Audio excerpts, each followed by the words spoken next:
Well guys, आज के इस वीडियो का टॉपिक आप लोगों को पहले ही थंबनेल पर देख के पता लग चुका है। जी हाँ दोस्तों, पीपीएफ अकाउंट के बारे में आज की इस वीडियो है। तो पीपीएफ अकाउंट क्या होता है? पीपीएफ अकाउंट का मतलब है पब्लिक प्रोविडेंट फंड। तो इसका नाम सुनते आपको पता चल चुका है कि पीपीएफ अकाउंट का मतलब क्या है।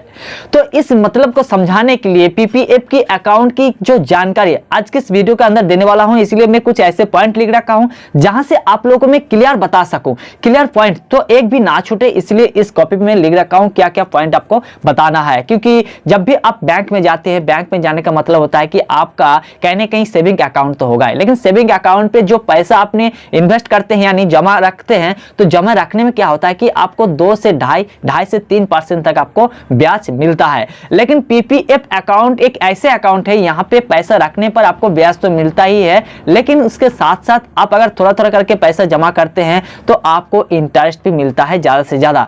तो इसको कैसे करें, कैसे ओपन करें, कैसे क्या करें, सारा डिटेल्स में जानकारी इस वीडियो के अंदर देने वाला हूं। नमस्कार, मैं हूं सूरज दास और आप देखकर मेरे यूट्यूब चैनल टेक्निकल सूरज। एक छोटा सा रिक्वेस्ट है, वीडियो पसंद आए तो लाइक करें, चैनल पर पहली बार हो चैनल को सब्सक्राइब जरूर कीजिएगा।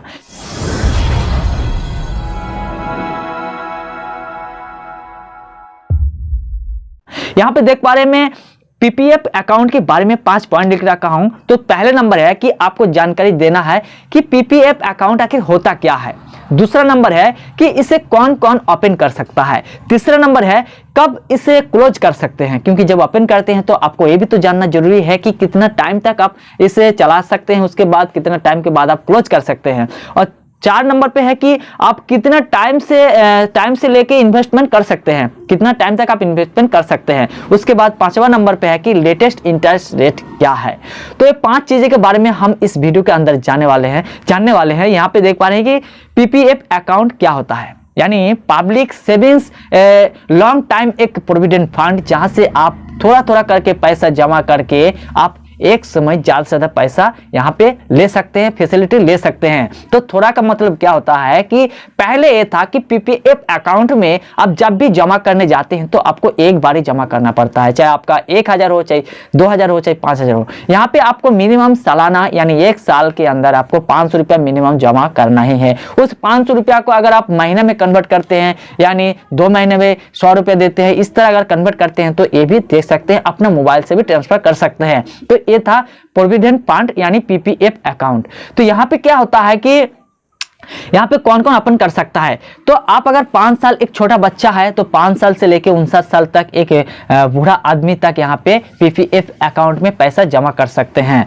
लेकिन दोस्तों, अगर आपका उम्र है 20 साल, 22 साल, 25 साल, 30 साल, अगर अभी से आप पीपीएफ अकाउंट को ओपन कर लेते हैं, चाहे आप सालाना 1000 रुपया, 2000, 5000 जो भी आप जमा करते हैं, उस पैसा जब आपको एक बार में मिलने वाले हैं यहाँ पे, तो आपको पता भी नहीं लगेगा कि इतना पैसा कैसे मिल गया है। मैं सारा चीज यहाँ पे बताने वाला हूँ, कैलकुलेट भी करने वाला हूँ। यहाँ पे आप लोग थंबनेल पर पहले देख चुके हैं कि 410 रुपया लगा के आप 2 करोड़ रुपया यहाँ से आप ले सकते हैं सुविधा। तो 3 नंबर पे है कि कब इसे क्लोज कर सकते हैं, क्योंकि कब क्लोज कर सकते हैं, मान लीजिए आप पीपीएफ अकाउंट चला रहे हैं और यहाँ पे आप एक कमाने वाले हैं, एक फैमिली में 4 मेंबर हैं। तो 4 मेंबर से देखिए, यहाँ पे आप मान लीजिए किसी भी दुर्घटना में आप कोई तबीयत खराब हो गया और यहाँ पे जो डॉक्टर के सर्टिफिकेट इशू कर दिया, तो यहाँ से आप यहाँ पे बैक भी कर सकते हैं, इसको विड्रॉ भी कर सकते हैं। अगर आप चाहते हैं कि मैं यहाँ से मैं कहीं दूसरा देश में शिफ्ट हो रहा हूँ और इसे क्लोज करना है, तो शिफ्ट होने की जो डॉक्यूमेंट्स आपको दिखाना है, तो आप ऐसे क्लोज कर सकते हैं इसको। इसके बाद देखिए 3 नंबर पे है कि 4 नंबर पे है कि कितने समय तक इसे कब इसे क्लोज कर सकते हैं, मैं बता दिया। और यहाँ पे देखिए 4 नंबर पे कितना समय के लिए आप इन्वेस्टमेंट कर सकते हैं। यहाँ पे मिनिमम आप 15 साल के लिए तक आप यहाँ पे इन्वेस्टमेंट कर सकते हैं। 15 साल तक आपको इन्वेस्टमेंट करना है। किस तरह इन्वेस्टमेंट करना है, क्योंकि जो बैंकिंग जो हिसाब होता है कि मार्च 31 तारीख तक होता है साल की लास्ट, और पहला तारीख होता है पहला अप्रैल। तो पहला अप्रैल अगर आप इसको जमा करते हैं तो जमा करने में क्या होता है कि आपका जो साल है इसी साल में गिना जाएगा। और अगर मार्च में करते हैं तो मार्च का जो साल था वो पिछले साल चला गया, उस साल को नहीं गिना जाएगा।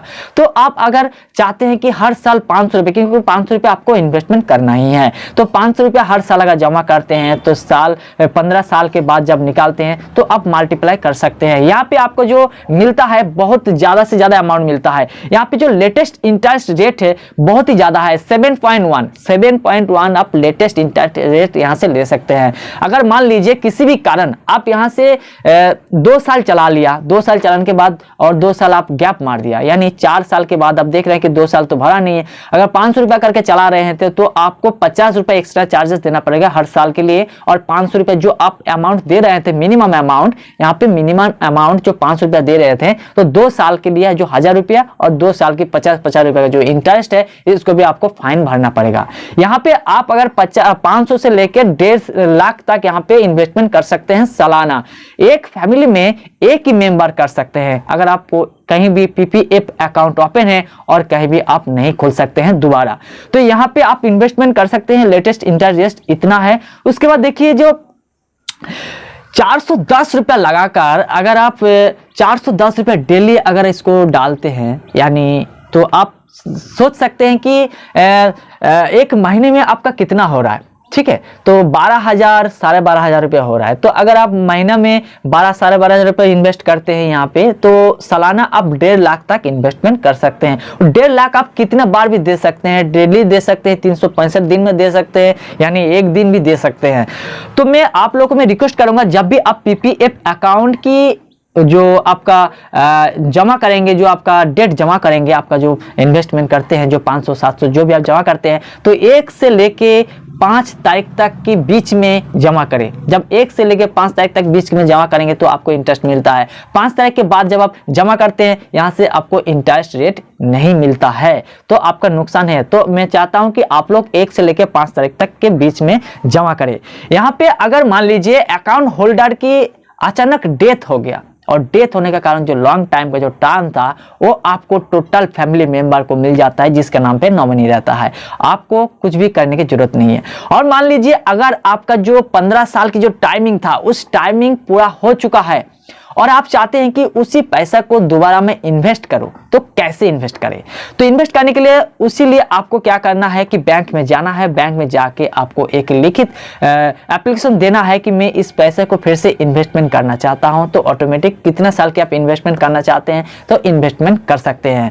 तो मान लीजिए यहाँ पे अगर 1.5 लाख रुपया आप जमा करते हैं सालाना, तो 15 साल में आप अगर जोड़ते हैं तो आप देख सकते हैं यहाँ पे 22 से 22.5 लाख आपका जमा हो जाता है।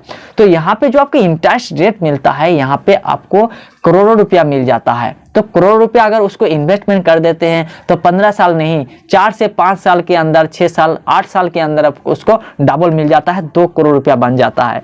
तो यहाँ पे जो आप देख सकते हैं कि 25% यहाँ पे अगर चल रहा है कि आप लोन उसको चला रहे हैं, किस्त चला रहे हैं, चलाते अगर आपको लोन की जरूरत होता है तो 1 से 5 साल के बीच में आपको जो मान लीजिए 3 साल आपने जमा किया है, 1.5 लाख सालाना 1.5 लाख जमा करते हैं और 4.5 लाख रुपया जमा कर चुके हैं, और इसी के दौरान आपका कोई इमरजेंसी हो जाए और आप लोन लेना चाहते हैं तो आपको 1% के हिसाब से यहाँ से लोन मिल जाता है। और इस लोन बहुत ही अच्छा होता है, आपको मिलता है 1% पीपीएफ अकाउंट की जो रेट होता है 1% के हिसाब से आपको लोन मिल जाएगा, और 25% आपको लोन मिलता है। तो यानी 4.5 लाख रुपया, तो लाखों में आपको 25,000 रुपया हो रहा है, तो 75,000 रुपया आपको लोन मिल जाएगा 1,000 की रेट पर। यहाँ पे आप 36 महीने तक की आप 1% की जो ब्याज रेट है, इस ब्याज रेट की सुविधा ले सकते हैं। 36 महीने के बाद आपको 6 से 7% यहाँ पे ब्याज लग जाएगा। तो मैं आप लोगों से रिक्वेस्ट करूंगा, जब भी आप लोन लेते हैं तो 34 महीने से पहले इसको चुका दिया करें, नहीं तो आपके लिए बहुत ही भारी पड़ जाएगा।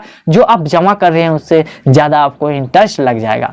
तो यहां से आप बहुत कुछ सुविधा ले सकते हैं। और जब भी आप अगर 15 साल के लिए करना चाहते हैं तो अप्रैल से जमा कीजिए, यानी 31 मार्च तक आप जमा कर दीजिए। उसके बाद आपका अगला साल जो है उसी साल को आपको पकड़ा जाएगा, यानी 30 मार्च तक आपको होता है ना। तो इस साल मान लीजिए 2022 चल रहा है, 2022 में मान लीजिए मैं 31 मार्च को जमा कर दिया तो 2022 को भी गिना जाएगा, उसके बाद 14 साल और लिया जाएगा। तो इस तरह आप अगर जमा करके आप अपना सुविधा, अपना लाभ उठा सकते हैं। और पीपीएफ अकाउंट के बारे में और भी जानना है तो मुझे कमेंट जरूर कीजिएगा। मैं हो सके बहुत सारे ऐसे सवाल के जवाब मैं नहीं दे पाया हूं, आपको जो जानना था वो मैं जानकारी नहीं दे पाया हूं।